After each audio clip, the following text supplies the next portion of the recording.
tout ça. Alors Michel Kouyaté, quand on regarde les affiches de vos films, on voit là réalisateur Michel Kouyaté. On a envie de se demander quels sont les droits du réalisateur sur les projets qu'il réalise. Avec tout le travail qu'il a-bas, en fait, quels sont les droits qui lui reviennent? Un réalisateur sur un projet de film a déjà deux fonctions. Quand vous parlez de droit, un réalisateur a deux fonctions. Le réalisateur sur un projet, il est d'abord technicien, ensuite il est auteur. Ça fait que sur tous les projets de film, normalement, un réalisateur, il signe deux contrats. Donc, en termes de droit, il a déjà droit à un contrat d'auteur, il a droit à un contrat de prestataire en tant que technicien. Donc, ensuite, vous parlez de ses droits envers le producteur, oui. Envers le producteur, il a des droits et des devoirs. Si on prend dans ce sens, on parlera des droits d'auteur après.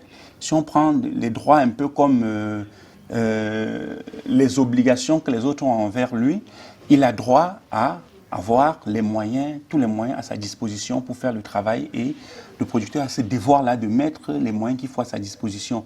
C'est-à-dire que mettre l'équipe qu'il sollicite, mettre le matériel qu'il sollicite et mettre les moyens financiers qu'il sollicite.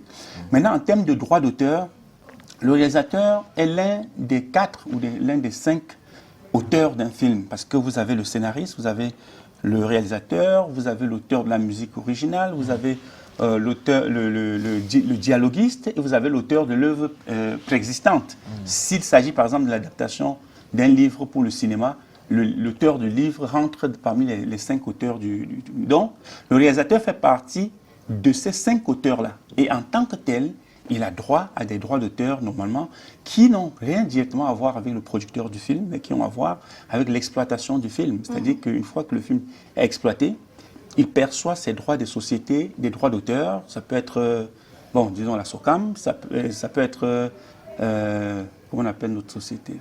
La SCAP. La SCAP, ça peut être la SACD, ça peut être la SCAM en France, ainsi de suite. Il les perçoit.